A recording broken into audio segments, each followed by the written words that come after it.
Hello, everyone. Welcome to the Green Effect podcast. This is episode number 6, part 2, and we continue our conversation with Glen Sutherland, who is the host of his own podcast, A Canadian Investing in the U.S.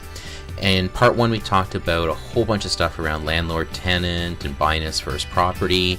Part 2, we get into some more complicated stuff. For example, purchasing within a corporation in the U.S., an LC, an LLC, an LP, an LLP, an ABC, a 123, all sorts of stuff like that. And of course, the disclaimer is we are not professional accountants or lawyers, but these are just things that Glen has found navigating the process on his own. We talked about liability, how to maneuver that, what do some of the numbers actually look like, and the U.S. banking process versus Canadian. We get into a little bit of that, and how do you buy more properties? And of course, finally, his advice on if you want to start investing in the U.S. This episode has a little bit more of the details around investing in the U.S., and without further delay, here we go with Glen. Welcome to the Green Effect Podcast. Finance, life, business, and everything in between. And now, your host, Stephen Green. Okay, so I heard on your show you were talking a lot about an LLC and corporations. So I know within my role, I do a lot of investor mortgages within corporations here. Yep. Why did you go ahead and do an LLC? I believe it's referred to down there. Why did you do the LLC? What was the benefit? I'm assuming it was more expensive. Why did you do it that way? It wasn't more expensive, but okay.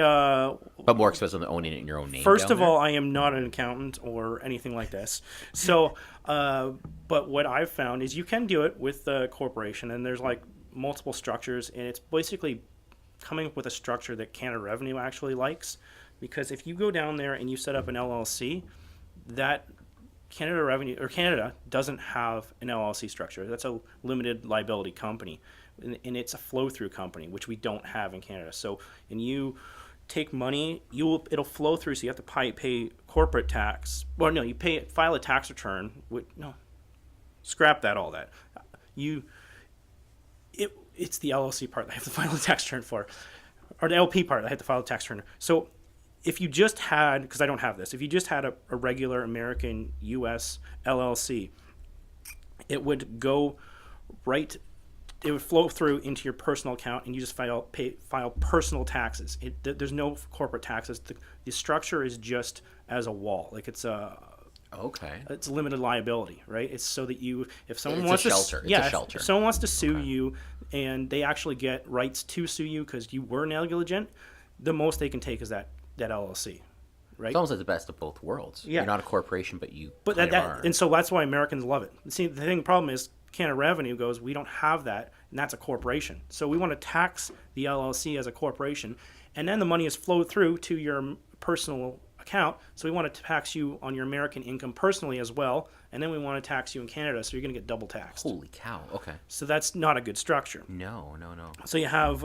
only unless you're actually just American. Yeah. Okay. If you're an American, it works great. Yeah. It's the Canada Revenue doesn't like it.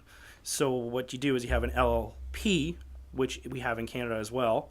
LLP or LP? LP. LP, okay. And they own the LLC. And so the LP files taxes, and then you file taxes personally, but the LP, because an LP is just a partnership, so... LP stands for? Limited partnership. Limited partnership, So it's just like in Canada, so it's a flow-through entity, so you just pay personal taxes. And so you don't have to pay corporate tax, it's basically still just a shell. Okay, so you basically... Okay, yeah, and then so you structured it such that it's not... It's not the LLC where Canada wants to ding you for taxes. Yeah, basically. that's just in there, but it flows up and then over. So it doesn't. They're okay with that structure. And then the people I met with last night, and actually a couple people, you can do like a C corp in the States. Canadians are not eligible to get an S corp.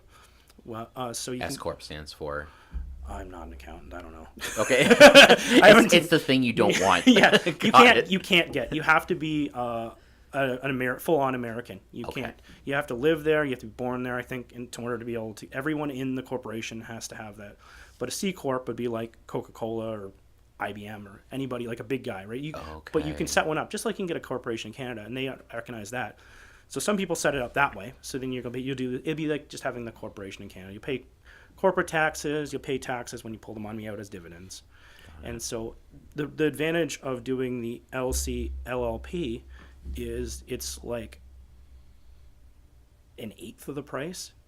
It's substantially less. I think I paid $500 or $600 for the whole structure, and then I pay $700 or $800 a year to file 3 tax returns. So one for my wife, one for myself, and one for the LP. Okay. Yeah, and I don't pay taxes, at least at this point in the States. I file taxes, but it's always a zero because I'm in purchase mode. So, Okay. and they have a different depreciation schedule than us. So they write, not accountants again, I believe they write theirs over across 27 and a half years, and we write ours off in the 30s. So they write off more depreciation every year than we do.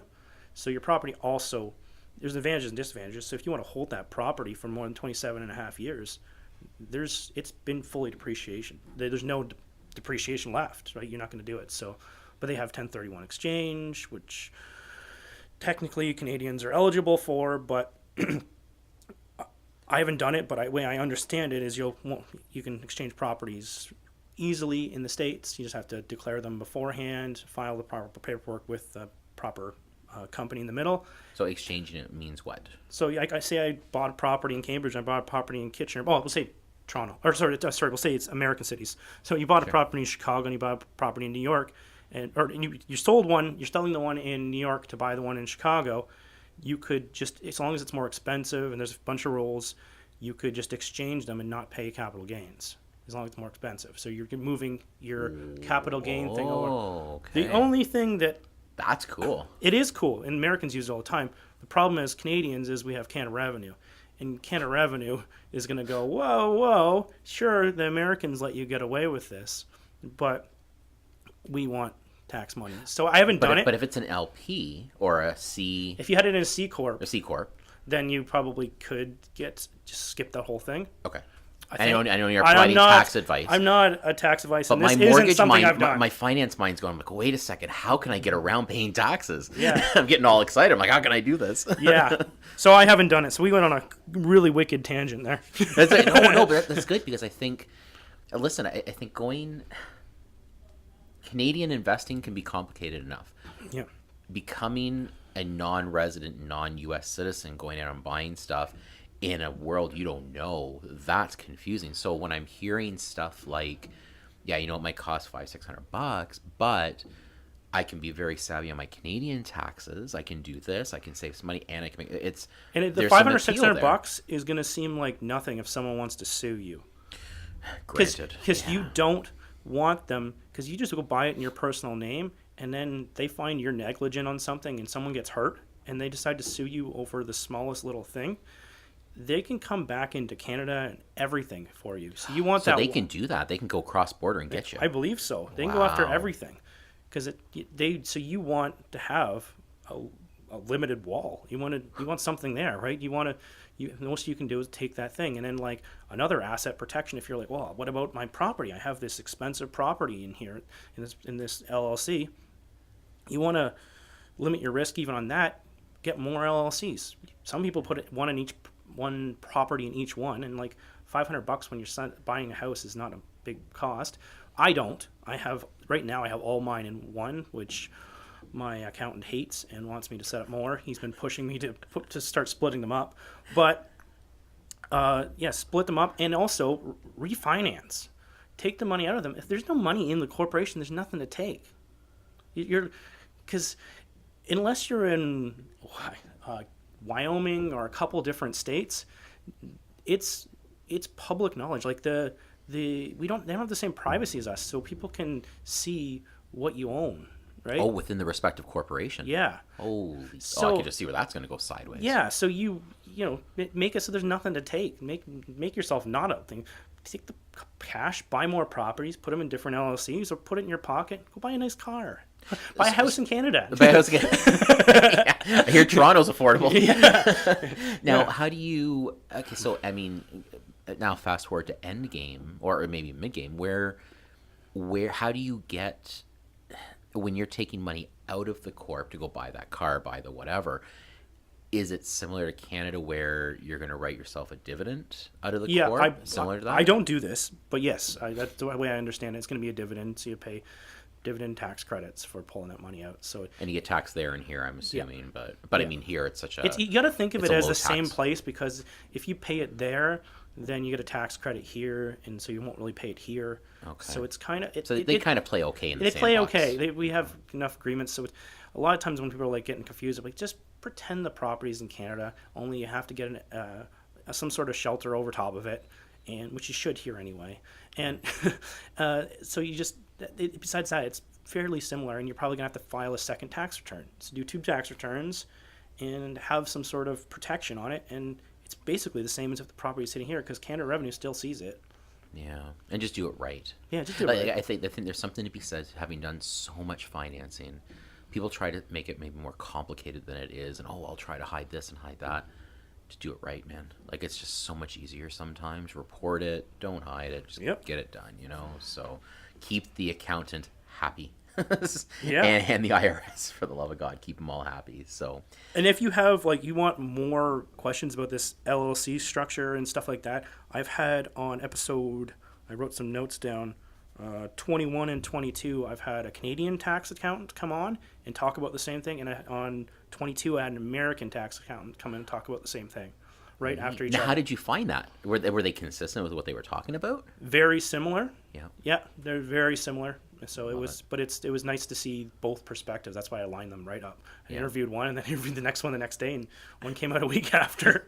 Okay, and then of course, just for people who are looking, so Canadian investing in the U.S., you can find it on all the podcatchers. And you said episode 21 and 22. 21 and 22. Perfect. Yeah, good listen. I enjoy listening to it. So if you want to hear more from the properly qualified individuals on the accountant side, definitely connect with the podcast. So. So mortgage lending in the U.S. This really interests me a little bit for obvious reasons. So, and we're talking about online. We're talking about making sure the place actually exists. Yeah. Is it still where they're very heavy on your FICO score? Because I know I have a FICO score, and again, this is not a shameless plug, but I know RBC Bank as an example. I have a Visa with them, not with RBC Royal Bank, RBC Visa, and that contributes to the score, right? I have a Kohl's card because my wife likes to shop, and I have a Target card with 5% off. But what is the lending like? Is it very score specific? What are they looking for? They love their scores. Yeah. So if you want the better rates, that's how it's all on score. That's the name of the game. So is it only based on that still? It used to be just that. It's probably some other stuff. I'm not a mortgage broker either, but I know that whenever you even just look at their sites, it's just broken down into score levels and what the rates are, right? Wow. And so I'm sure there's more to it, because whenever I go for an application, I basically have to give them everything, both countries, right? So same as buying here, you're going to have to tell them everything. And they're looking at your income here? Yep. Okay. And will the smaller online guys, will they just look at...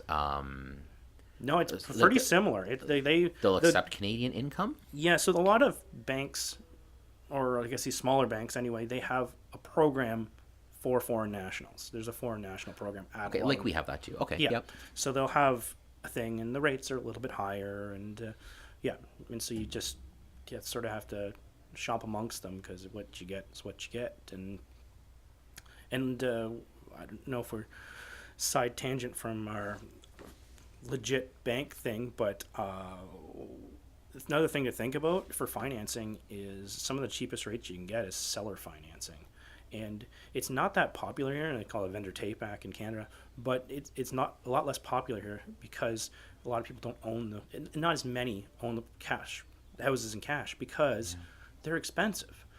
But you want to go down to Indianapolis or Alabama or Missouri, or Georgia's gotten expensive now, but a lot of these places, and you can go buy houses. There's tons of them for like $50,000, a lot of them are owned in cash, right? Because they're 50 grand. They put like a 10-year mortgage on them and they're paid off because they've owned it for more than 10 years, right?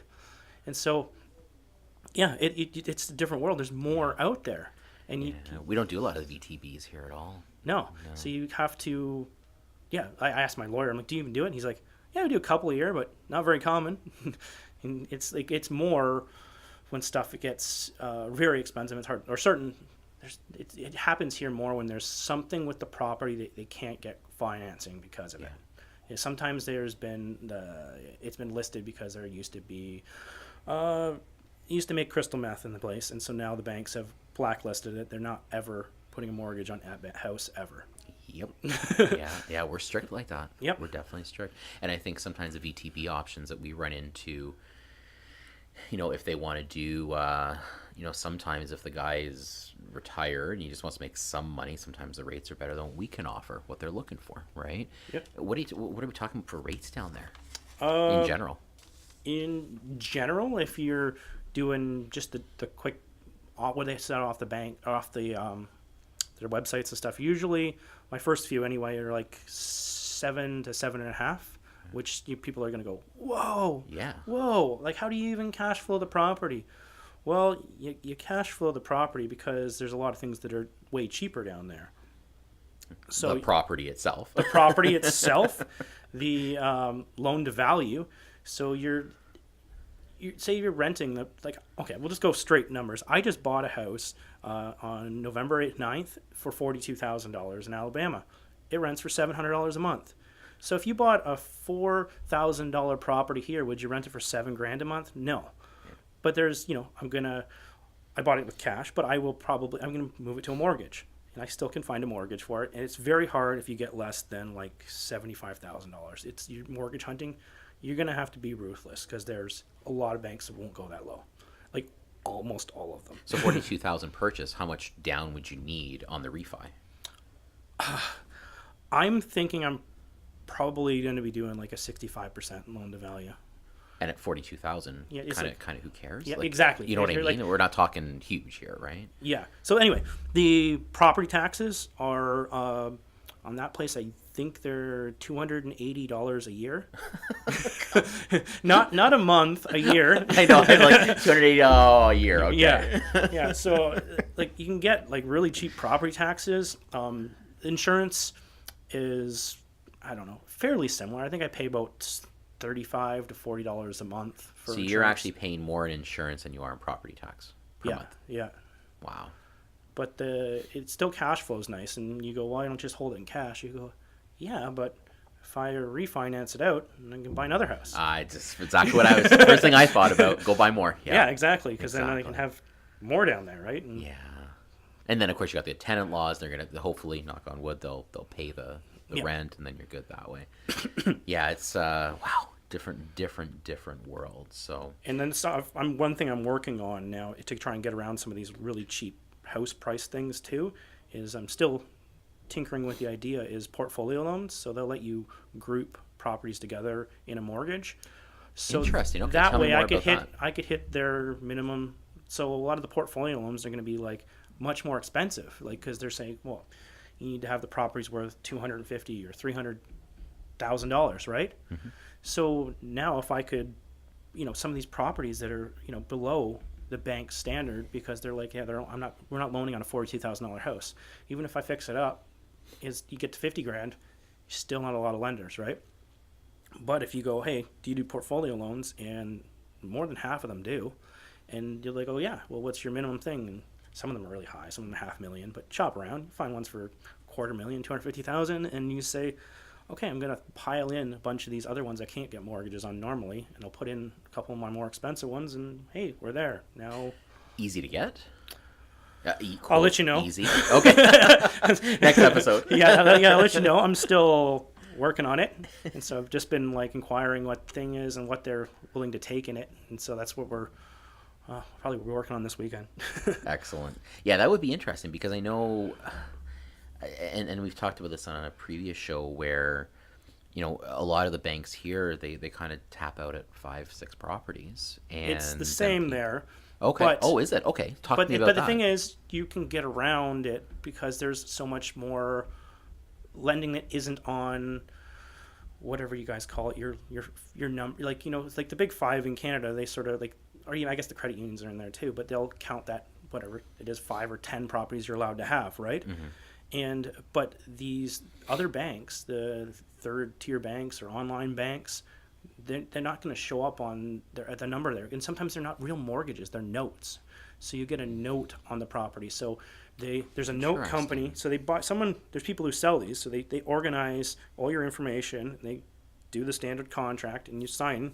And then they take that note and they already have a buyer for it. It's usually a note company. And so they sell it to a note company, which has a whole bunch of investors that hold these notes.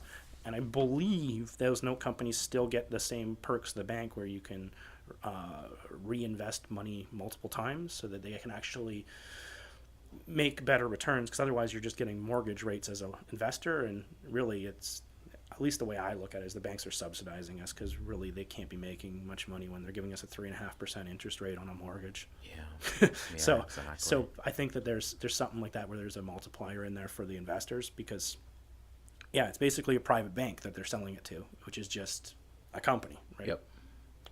Interesting. It's so different. It's different ways to do it, and it's just a different world, right? But that's not regulated the same way, and it's not even regulated the way a Chase or a Wells Fargo or Bank of America. So it's actually possible to be less regulated in the U.S. Yeah, there's ways around all of it, right? Like this, they love to be less regulated with everything, right? They do. You want to go do a Uber down there, it's less regulated. You want to do Airbnb down there, it's less regulated.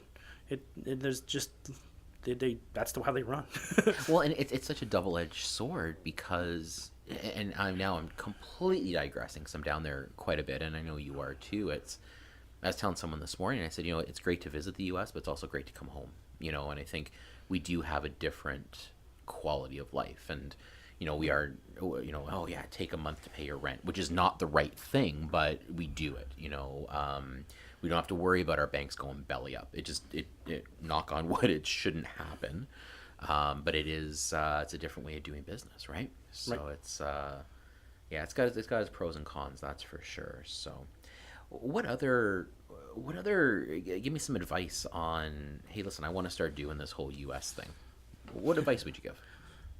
So I was looking at this question while I was driving here, and I wrote some notes, and I pulled to the parking lot, because I'm like, I could sit there on advice, 'cause that's what the whole podcast is. I do it for like 20 minutes every single week. But I'm like, let's just sort of break down like a season and in point form. Advice: when you go down there, either get a turnkey operator to do it all, because then they do it all for you, or get multiple realtors, wholesalers, get a whole bunch of people. You want as much deal flow as possible. You don't, if you're doing it, even if you're doing turnkey, get as many turnkey operators as possible. You want as much to pick from as possible. And you just find this stuff online? Yeah. Like it's that simple, eh? It's that simple. But you kind of want to look at reviews and stuff. I found the ones that I was using were ones that mostly are podcasts, and you get, it sounds terrible, but you get to know, like, and trust them. I've listened to like 400 hours of them, and I feel like I know them. Speaking from experience, having podcasters are awesome. Yeah, they're just the best. Yeah. You should be working only with podcasters. Go on. Anyway, and also don't be skipping around behind these realtors, because realtors need to get paid, and that's what their job is. So if you're using multiple, let them know that you're using multiple, and say, hey, I'm using you. If you can find me a pocket listing that's not on the MLS, I already have a guy that's giving me MLS stuff. I have a guy that's giving me like the multifamily. I have a person that gives me the single families. And if you can find me something off market, I will use you, and I'll sign a contract that I'll use you. If you bring it to me, I will pay you. You'll get paid.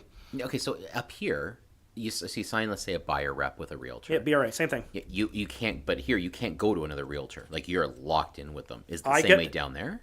I think you could probably here too, but I get them to write amendments, and change the agreement. Oh, so when you sign the buyer rep. Yeah, I'm like, okay. I have full disclosure. I'm like, it's a BRA. It looks very similar to the ones we have here, and I just like, okay, I need lines added. I'm like, I want amendments that say like, I'm only buying ones that you find me. I'm looking for, you're only for multifamily in this school district. You know, you're an expert. And a lot of times I find them because I'm like, hey, who has all the houses in this neighborhood? You get the best. And then they know the most people, and you're like, get me stuff off market. They can find stuff off market. I get multifamilies all the time that don't hit the market. They love pocket listings down there is what they call them. Okay, so but down there though, is it like here where you have a buyer agent and a seller agent and they got to cooperate, or just one guy does both? It usually is both, two different people, but Okay. it can be that guy he's gone and hunted up a whole bunch of listings. You can get them straight from him. Okay, so double end. Yeah, Same as same up here, same so you sort, double yeah, end. Okay. very similar. Got it. Okay. Next one is you got to be organized down there. Like You have to be organized up here too, Glenn. Just throwing it out there. Yeah, because I'm not gonna list names, but I know people very closely, and it's just like, hey, they're trying to do something at the bank. They're like, we just need the lease. We can't find the lease. We don't know where the lease is. And I'm like, this is a business. Be ready to run a business, because even though you have property management doing the day-to-day, fixing the place, doing stuff, you got to have your paperwork organized. And you got to know what's going on. And you got to have dates in your calendar to know when to if you didn't get something in the mail that you should have got, like your property taxes or stuff, you need to do it, because they'll foreclose on your house. Like, you need to have stuff organized. You got to know that, hey, because I had the note company, they sold my note to another note company, and they didn't transfer the bank account information, so I stopped paying mortgage. Oh no. And so I caught it, and I had to call them and get stuff fixed up, pay them 2 months or 1 month, and just to get everything caught up. But if you hit 3 months, you go on to the foreclosure list, and that means all the wholesalers in the entire United States are going to see your name on that list, and all of a sudden you're going to get bombarded with mail and phone calls, and all your information just basically goes public. And that's where the privacy's not there. Yeah, so you need to stay off. You want to stay off that list. So you never want to get 3 months behind.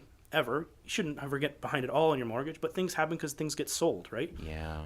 If any of my investors are listening, just so you all know, organization's important here too. Yeah. Ask for seller financing. We already covered that. Yeah. And like it is a benefit. What's the rate difference? What are we talking about in some cases? So if you're getting well, 7, 8 from the bank. The typical ones that I was looking at with the people are usually the sellers that what they're comfortable with is like 6%, 30-year note, 20% down. It's pretty close to conventional financing. That's kind of what they like to see. And you go, 6% still, that seems high. You're like, yeah, but I'm making like 20, 30% on the thing after paying you still. So it's what's the I don't see the problem. And when we're talking about amortization, I mean, we're talking not a loan to be paid today. It's you got it spread out time, right? You just made me think of something else that the Americans do that Canadians don't. They don't do the ARMs like we do here. So it's not like a 3, 4, or 5 year mortgage with like a renewal. You can my notes are 30 years. The rate does not change for 30 years. Is that good or bad? I'd say it's good because you know what you're going to pay, and if it goes way down, just refinance, start over again, get to another 30-year, right? And so I feel like the banks are taking the risk more than me on that. Sure, they are, absolutely. Now, are there penalties to break their mortgages down there? Yeah. Okay. Usually, but I'm planning to break my property in Kansas City right now, and I just got them to pull the note and give me a recopy of their information that the new note holder has, and I read through it, and there's no prepayment penalties on the note I signed with that one. So wow. That's good. And I was told, you get it, that's good. Yeah, and the guy who sold me the note was telling me that all the notes he's sold me were after 1 year. There's no penalty on them for no matter which ones they are. So some of them have 1 year if you get out of it too soon, because there's investors on the other side. They want their money to make money. They don't want it coming back. Fair enough. Yeah, that's true. That's true. So, anyway, completely side. When you get down there and you start setting this up, as soon as you get your LLC, LLP paperwork, your articles of incorporation, get to the bank, get it set up, because the slowest part of the whole thing is getting checks. And you go, what do we need checks for? Well, here's the thing. Insurance companies don't like to take credit cards, and they want checks. Yeah, same as ours. Yep. And so that's where you are, right? You're just like, I need checks. And a lot of times they don't they'll set up direct deposit, but you need a blank void check, and they usually want a real one, not like the one printed off from your computer. So and they're old school down there. Like they're still paying with checks at Walmart and stuff like that. Like get your checks right away, and checks aren't spelt the same way either. No, I. You're on an American program on your computer when it keeps spelling it wrong, yeah, right? Exactly. Soda, I think it was soda and pop, right? Yeah. Like, I get it. Yeah, for sure. I always whenever I'm typing to the Americans, I always have to correct it every time. Otherwise, they're like, "What's that?" Yeah, what is it? What's this French word? That's good. Don't be, at least in my thing, I'm slowly working myself out of being a landlord or a property manager, even in Canada. You know what? If you want to scale, you want to get a lot of properties, your best use of your time is finding properties. It's not managing the properties. You go, well, they cost so much. Buy better properties that make more money so that you can afford them. Because if you want to scale this enough that you're not working your 9 to 5, you don't want to be the property manager. How are you going to be the property manager of 20 properties or 30 properties? It's going to be a disaster. It's going to be your life. It's probably a worse job than what you have right now at your 9 to 5. Yeah, especially when you get to that number. I mean, if you got a couple of single family homes, no big deal, right? But yeah, you're 20, 30, that's a full-time job. That is a full-time job, if not more, right? So good advice. Get your CPA right off the start. Even before when you're thinking about it, just even send me an email. I will set you up with them. It doesn't cost anything. I'll give referrals or wherever you want. But CPA, get them just to get information. What is he going to charge you for what states? Because everything has different prices. And even if you don't do anything. And CPA here or there? Either. Okay. I can send you my guy, and he was in Dearborn. No, what questions do you have to ask, though? Because I know they're not all created equally relative to U.S. Well, I don't know. I mean, do you deal with investor mortgages or investor properties in the U.S.? Like, is that a specialty? Oh, definitely. Like your guy, right? No, you want to make sure that they're doing cross-border stuff and understanding, because you don't want to get advice where they set you up and an entity that is going to just get you ruined once the Canada Revenue or IRS wants to go and what do you call it? Where they go check over all your stuff, right? Throw you in jail. You want to make sure everything is done right, and things are done differently. Make sure someone does the American stuff as well. Yeah, and I think asking how much they charge is important, right? What if I get audited? What if whatever? So I know those are questions I've asked of my accountant. I'm sure they're listening to this. So you want for me, it's something I've learned through this whole world of real estate investing.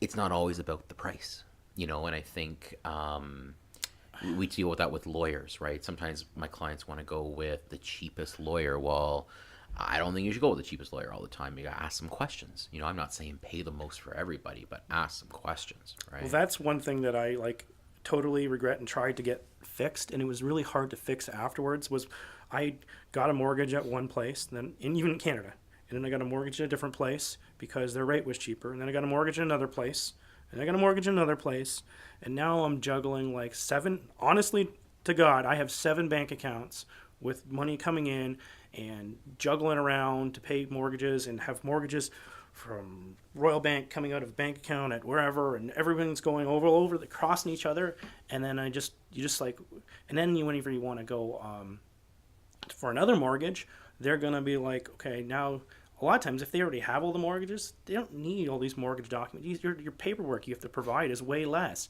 because it's all in one spot, and that's one thing I was trying to juggle with a year and a half ago. I was like, it's just a mess. It's turned into, what? Maybe this is a tip. Just off the start, just come up with a plan for what your business is going to look like when you have 10 or 15 or 20, and start filling it in backwards so that it actually makes sense. Because if you just keep, it's just one more property, I'll jump here. No, one more property, jump here. And even like that, I wanted to start refinancing and get some of the stuff, and it just turned into a mess. It was a mess, and I'm like, if I just sold everything and rebought it, it would just be so much simpler. The exact same properties. Yeah. And you're just like, but it's, if you started at the back and you had a plan and just filled it in. Well, and piggybacking off that, the accountants that I work with who are big into real estate, that's their specialty, is they've said this to me 1,000 times. I've heard them tell clients this in seminars. Before you start, come and plan it out with us. Same thing, sort of thing you're talking about. Just we're not talking plan, from A to Z on everything, but know what your structure is going to be. Is it the right structure? How much are you going to pay?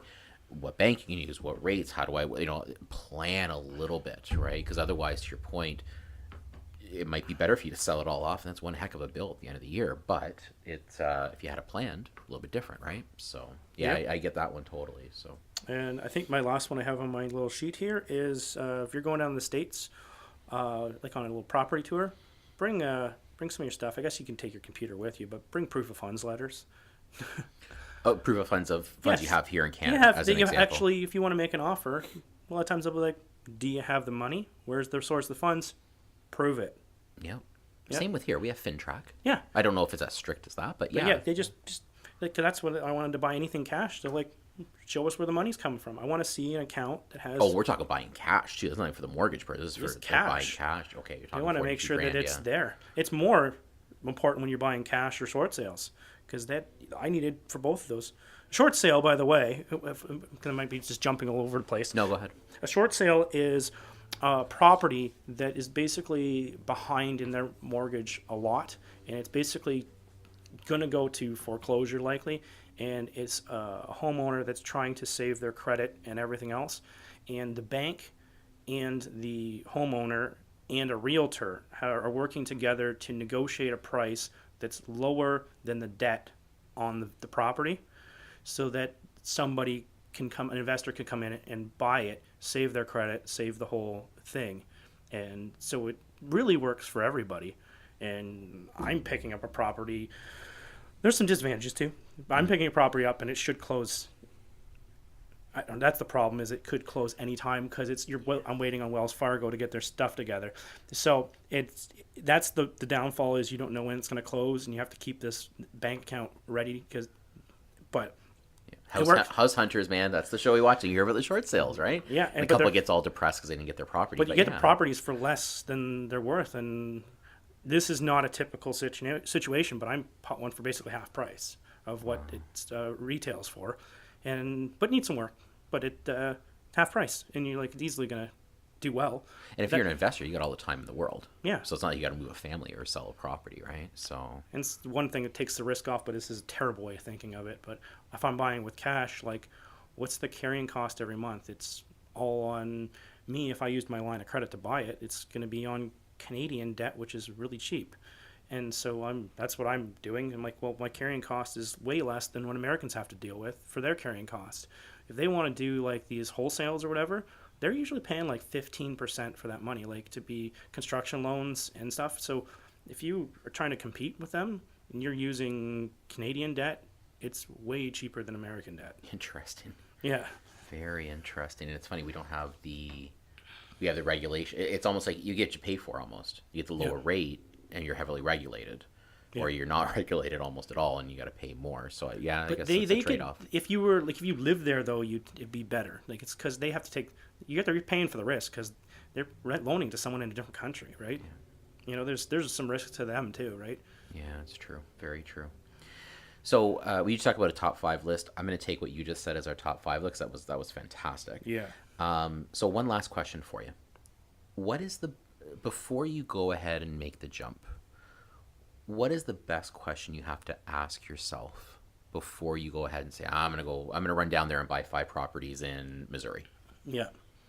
I think the best thing to ask yourself would be, am I ready to run a business? Like, because you have to manage the managers. They call it like they say that everything's passive income. You have to be checking your T's. Property managers make mistakes.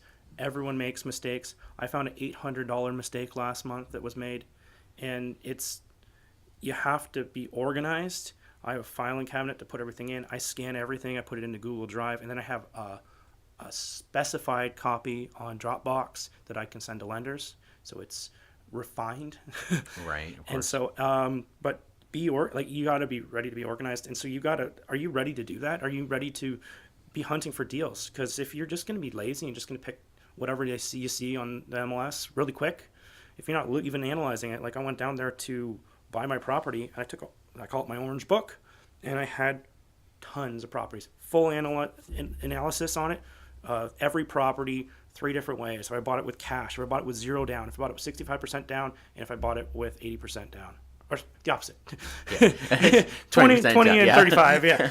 But all the different scenarios, and then you can, and I had them all plugged in for my sheets, whole binder full, and then extra supporting notes. Like, be organized, know what you're doing. Like, it's, if you're just, even if you're doing this in Canada, you gotta run it like a business. If I was you're- going to say that too. If you're just picking a property, you're not, you know what, I won't list where I know these people from. I almost did.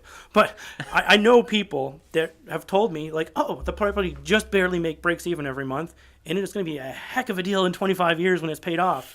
And I'm like, and they're like, but it's going to appreciate. I'm going to have so much money whenever I go to retire. This is my retirement house. But it should be cash flowing every single month. And you should be buying it right. Like, and the biggest problem I always hear from other people here is that, like, oh, I lived in this house and I moved, and now it's my rental property. Well, does it cash flow? Yeah, because I have like half of it paid off. Well, that's stupid.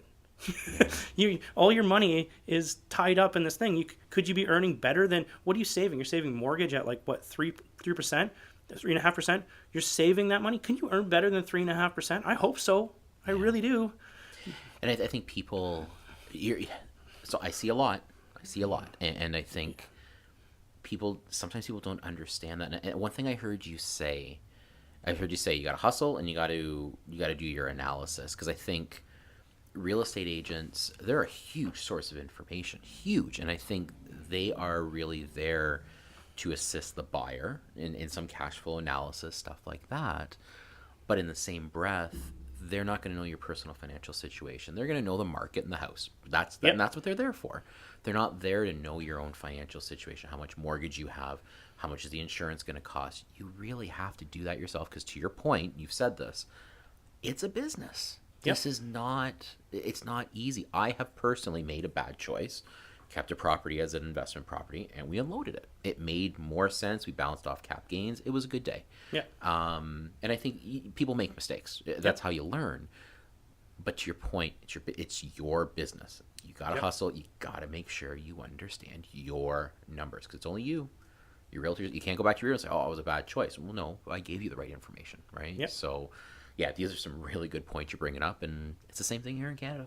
Yep. Same thing. Especially if you're buying multi, you want to check your numbers. Because where are these numbers coming from? They're coming from the seller. They're the ones providing the numbers for the maintenance. You're like, can I get bank statements? Can I get some proof that you only pay $100 a month to have this grass cut? Like, they can make the numbers, make whatever.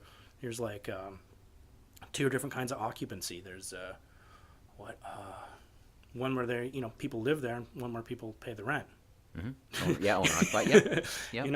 Are they squatting? Are they, the place is full, but is the actual rent there? Like, can I get a rent roll, and can I get proof of the rent roll? And yeah, and as you get more experience, I see some of my investors growing. I call them graduating from single family to multi-residential, and they're just getting smarter. They're realizing, okay, we got to do this instead. We got to ask this question, right? Yep. So it's important. What you say, it's all absolutely correct. So, Glenn, thanks for coming on. It's been fantastic having you. Went through some really great things. So, shameless plug time. Where can we find you? Because I've mentioned it a couple of times, but where can we find you? How can they contact you? People want to ask questions about U.S. stuff. How do we hunt you down? I run a show, Canadian Investing in the U.S. on iTunes, Stitcher, which is for Stitcher, and SoundCloud for the users that are Android, and YouTube. We redo it on YouTube. Most of the YouTube ones have the video to go with it, but some of them, I have certain guests that want to do it over the phone, so we don't get video with those ones. It's just pretty plain. Sometimes it's just a picture, but most of them have video. And I have a website which is getting redone, so I don't know. Maybe by the time people listen to this, it'll be better. But but glensutherland.com as well. Excellent. Very, very good. Well, again, thanks for coming on. It was fantastic having you. Folks, that's Glen Sutherland. If you have more questions, you know where to reach him. And until next time, we'll talk to you soon. And there you have it, Glen Sutherland, host of his own podcast, A Canadian Investing in the U.S. Make sure you download his episode in your favorite podcatcher.